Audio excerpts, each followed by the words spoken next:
എൻ്റെ ഏറ്റവും വലിയ ആഗ്രഹം മരിക്കുന്ന അന്ന് വരെ ഈ ഭക്ഷണം കൊടുത്ത് അവരെല്ലാം സന്തോഷത്തോടെ ആക്കി അവരെല്ലാം വയറ് നിറച്ചിട്ട് അങ്ങോട്ട് പോവുക, മരിക്കുക, അത്രയായിരിക്കണം. പക്ഷെ അമ്മയ്ക്ക് ഇനിയും 100 വർഷം ജീവിക്കട്ടെ ഞങ്ങൾ പ്രാർത്ഥിക്കുന്നു. നമസ്കാരമുണ്ട്. എൻ്റെ പേര് ജലജ. ഞാൻ കൊല്ലം കല്ലന്താഴമാണ് ഭക്ഷണമൊക്കെ കൊടുക്കുന്ന വീട് പാൾക്കുളങ്ങരയാണ്.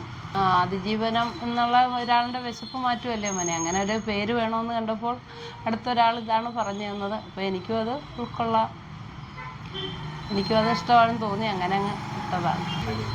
എൻ്റെ സ്വന്തം അനുഭവം കൊണ്ട് തന്നെ ഞാൻ കൊടുക്കണമെന്ന് തോന്നിയതാണ് മോനെ. ഞാൻ ഒരുപാട് കഷ്ടപ്പെട്ടിട്ടുണ്ട്, ഒരുപാട് ഭക്ഷണത്തിന് വേണ്ടി ഒരുപാട് ബുദ്ധിമുട്ടി വിശപ്പിൻ്റെ വില അറിഞ്ഞവളാണ്. അപ്പോൾ അതുകൊണ്ട് മറ്റുള്ളവരുടെ വിശപ്പ് എനിക്കറിയാം. അതുകൊണ്ട് പൈസ ഇല്ലാത്ത നിവൃത്തിയില്ലാത്ത ഒരുപാട് പേരുണ്ട്. അവർക്ക് ഒരു നേരത്തെ ഭക്ഷണം കൊടുത്താൽ അത്രയും നല്ലതല്ലേ, അതിനുവേണ്ടി തുടങ്ങിയതാണ്. ഇത് തുടങ്ങിയിട്ട് ഇവിടെ 8 മാസമായി. ഇത്രയൊന്നും നീണ്ടുപോകുന്നൊന്നും വിചാരിച്ചല്ല, ഭഗവാന്റെ ഒരു കൃപ. 2 മാസമേ ഉള്ളായിരുന്നു എൻ്റെ അധ്വാനത്തിൻ്റെ ഫലം. പിന്നെല്ലാം മക്കളും മാമൻ്റെ വീട്ടിൽ നിന്നും സഹോദരങ്ങളുടെയൊക്കെ, പിന്നെ സൗമ്യയുടെ വീഡിയോ വന്നതിന് ശേഷം ഒത്തിരി പേരുടെ സഹായങ്ങളും കാര്യങ്ങളും ഉണ്ട്. ഒരുപാട് പേര് ഓരോന്ന് നടത്തുന്നുണ്ട് ഇവിടെ. ആണ്ട്, ബർത്ത്ഡേ, വെഡ്ഡിങ് ആനിവേഴ്സറി, പിന്നെ ജന്മനാളൊക്കെ ഒരുപാട് കാര്യങ്ങൾ നടത്തുന്നുണ്ട്. അത് നമ്മൾ വിപുലമായിട്ടാണ് സദ്യ കൊടുക്കുന്നത്. പിന്നെ ഒരുപാട് പേര് ഇപ്പോൾ പറയുന്നുണ്ട് അവരുടെയൊക്കെ നാട്ടിൽ ഓരോരുത്തർ ചെയ്യുന്നെന്ന്. അതിലൊക്കെ ഞാൻ സന്തോഷവതിയാണ്. ബാല്യം അവിടെ ഓച്ചിറയായിരുന്നു. അപ്പോൾ അവിടെ ഓച്ചിറ കടയും ഒക്കെ ആയിട്ടിരുന്നു. അപ്പോൾ കൂടുതലും ധർമ്മക്കാരെ കൊണ്ടാണ് അന്ന് വളർന്നതും. അവരുടെ ഒക്കെ കച്ചവടം ചെയ്താണ് ഞങ്ങളുടെ കുടുംബം കഴിഞ്ഞത്. അപ്പോൾ അച്ഛൻ്റെ അമ്മയുടെ ആഗ്രഹമാണ് എന്നെങ്കിലും ഒരിക്കലും ഈ ഓച്ചിറ വന്ന് വല്ലതൊക്കെ കൊടുക്കണം, ധർമ്മക്കാരെ നോക്കണം, അവർക്ക് ഭക്ഷണം കൊടുക്കണം. അത് 10 വർഷം കൊണ്ട് ഞാനത് കൊടുത്തുകൊണ്ടിരുന്നത്. അപ്പോഴെൻ്റെ മനസ്സിലും തോന്നി ഇവിടെയും ആൾക്കാരൊക്കെ ഉണ്ടല്ലോ, അവർക്കും കുറച്ച് പേർക്ക് കൊടുക്കാം, ഒരു 15 പേർക്ക് കൊടുക്കാമെന്നും പറഞ്ഞ് തുടങ്ങി. കയ്യിലുള്ള പൈസ തീരുന്നത് വരെ ചെയ്യാം എന്ന് വിചാരിച്ചാണ്. അപ്പോഴത്തേക്ക് ഓരോ വഴി ഭഗവാൻ തന്നു. അങ്ങനെ തുടർന്നു പോയി. ഇപ്പം അത് കൊടുക്കണമെന്നുള്ള ഒറ്റ ചിന്തയും മുന്നോട്ട് പോവുകയാണ്. പിന്നെ കുറേ ആളുകളുടെ സപ്പോർട്ടുകളും സ്നേഹവും ഉണ്ട്, ഒരുപാട് പേരുടെ സ്നേഹമുണ്ട്. ഒരുപാട് പേര് അതിന് വേണ്ടുന്നതൊക്കെ ചെയ്യുന്നുണ്ട്. അപ്പോൾ റോഡിൽ ഇരുന്നെന്ന് തന്നെ അറിഞ്ഞപ്പോഴത്തേനും ഒരുപാട് പേരെ വിളിക്കുകയും പറയുകയും ഒത്തിരി പേർക്ക് അമ്മയായി. അതാണ് എൻ്റെ ഏറ്റവും സമ്പാദ്യം. എൻ്റെ സമ്പാദ്യം അതാണ്. എനിക്കല്ലാതെ ഭൂമിയിലൊന്നും സ്വന്തമായിട്ടില്ല, എനിക്കൊന്നും വേണ്ട, എനിക്ക് ഭഗവാനെ മാത്രം മതി. അപ്പോൾ ഈ സ്നേഹം കിട്ടുന്നത് എനിക്ക് കിട്ടിയിട്ടില്ലാത്ത ഒരു കാര്യമാണ് എനിക്കിപ്പോൾ കിട്ടുന്നത്. അതിൽ ഞാൻ വലിയ സന്തോഷമതി. ചോറ് കൊടുക്കുമ്പോഴും അവരാ ചിരിയും, അത് കഴിച്ചിട്ട് വയറ് നിറഞ്ഞമ്മേ നല്ല ഭക്ഷണം എന്ന് പറയുമ്പോൾ അതിൻ്റെ അപ്പുറം എനിക്കൊന്നുമില്ല. അതിലാണ് എൻ്റെ തൃപ്തി മൊത്തം. ഇപ്പൊ ഈ 8 മാസമായി ഇവിടെ വർഷങ്ങളായി ഓച്ചിറ ചെയ്യുന്നു. എത്രത്തോളം ആൾക്കാർ, അല്ലെങ്കിൽ എത്രത്തോളമാണ് ആൾക്കാരുടെ ഒരു പ്രതികരണം എങ്ങനെയുണ്ട്? എല്ലാവരുടെയും നല്ല സപ്പോർട്ടാണ്. പിന്നെ ഇടയ്ക്ക് ആരെങ്കിലും ഉണ്ടോയെന്ന് നമുക്കറിയത്തില്ല. നമ്മുടെ അടുത്ത് നേരിട്ട് ആരും ഒന്നും പറഞ്ഞിട്ടില്ല. എല്ലാവരും നല്ല അഭിപ്രായമാണ് പറയുന്നത്. ഭക്ഷണം കൊടുക്കുന്നതിൽ എല്ലാവർക്കും നല്ല സന്തോഷമാണ്. പിന്നെ മറ്റുള്ളതൊന്നും തിരക്കാനോ എടുക്കാനോ ഒന്നും സമയമില്ല. നമ്മൾ വരിക, ഭക്ഷണം വയ്ക്കുക, കൊടുക്കുക, വീട്ടിൽ പോവുക, അതായിരുന്നു ഇതുവരെ. ഇപ്പോഴാണ് പിന്നെ ഈ കട കിട്ടി, ഇവിടെ ഇട്ട് തന്നെ പാചകം ചെയ്തു, ഇവിടെ വെച്ച് തന്നെ കൊടുക്കുന്നു. അതിപ്പോഴാണ്. ഈ വൈകുന്നേരം ഈ വാടക കൊടുക്കാൻ വേണ്ടി വേണ്ടല്ലോ, അത് ഈ കടയെടുത്ത് ഇപ്പം വാടക കൊടുക്കാൻ വേണ്ടി ഒരു ചെറിയ എന്തെങ്കിലും ഒരു തട്ടുദോശ വല്ലതും ചുടണമെന്നുള്ള ഒരു ആഗ്രഹമുണ്ട്. അപ്പം അത് വാടക കൊടുക്കണം. ഈ ഭക്ഷണത്തിനുള്ള രീതി മുന്നോട്ട് ഇങ്ങനെ തുടർന്ന് പോയിക്കൊണ്ടിരിക്കണം. ഭക്ഷണം തന്നെയാണ് മുൻഗണന. അത് രാവിലെ ഉച്ചയ്ക്കുള്ളത് കൊടുത്തിട്ട് ബാക്കി കാര്യം. അത്യാവശ്യം കുറച്ച് പേരെല്ലാം സഹായിച്ചിട്ടുണ്ട്. അത് എങ്ങനെ മുന്നോട്ട് പോകുന്നു എടുക്കുന്നൊന്നുമില്ല, എല്ലാ കാര്യങ്ങളും നടന്നു പോകുന്നു.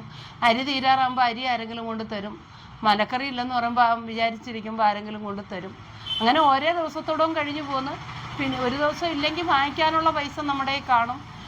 അതിനൊക്കെയുള്ള ഇതുവരെ ഒരു ഇതും ഇല്ലാതെ മുന്നോട്ട് പോയിക്കൊണ്ടിരിക്കുക. ഇങ്ങനെ തുടർന്ന് മുന്നോട്ട് പോകണം. ഈ ഇത്രയും പേർക്ക് ഈ കൊടുക്കുന്ന 50 പേരോളം ഉണ്ട്, അവർക്ക് കൊടുക്കുക, മുന്നോട്ട് കൊടുക്കുക.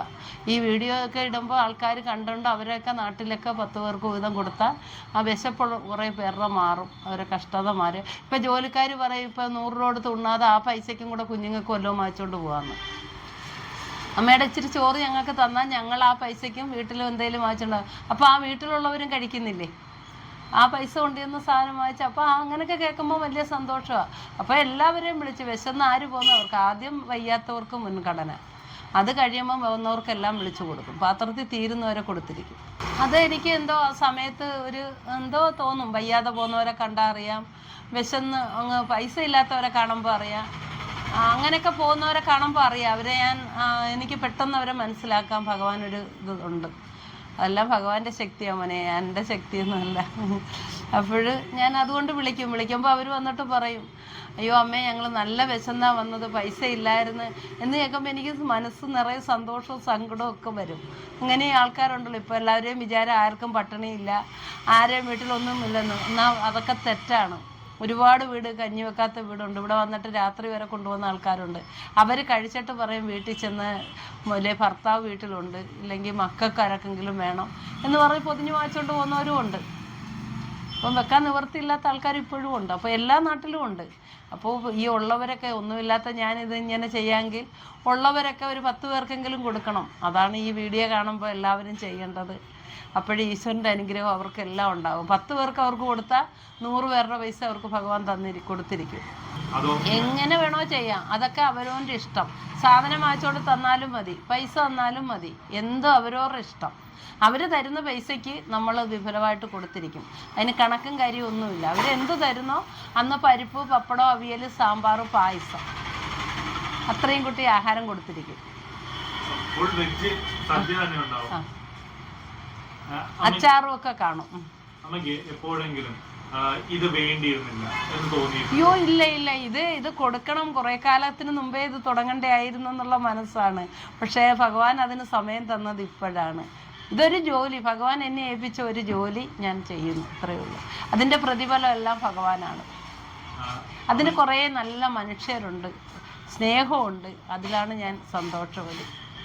എതിർപ്പൊക്കെ ഉണ്ട്, അതൊന്നും നമുക്കില്ല. നമ്മൾ കൊടുക്കുന്നു, നമ്മൾ ആരുടെയും ഒന്നും പോയില്ല. പൈസ ഇല്ലാത്തവരാണ് ഇവിടെ വന്ന് കഴിക്കുന്നത്. അപ്പോൾ എതിർപ്പുള്ളവർക്ക് വന്ന് നോക്കാം, ആരാ കഴിക്കുന്നതെന്ന് അവർക്ക് കാണാമല്ലോ. നമ്മൾ ഹോട്ടലിൽ വന്ന് കഴിക്കുന്നവരെയോ ഇല്ല വേറെ ഒരു കടയിൽ പോയി കഴിക്കുന്നവരെയോ ഒന്നും വിളിച്ചു കൊടുക്കുമല്ല. വിശന്ന് പൈസ ഇല്ലാതെ പോയി വിശന്ന് പോകുന്നവർ വന്ന് കഴിക്കുകയാണ്. അപ്പോൾ എതിർപ്പുണ്ടെങ്കിൽ അതെല്ലാം ഭഗവാൻ നോക്കിക്കോളും. നമുക്കിത് ആരോടും ഒന്നുമില്ല.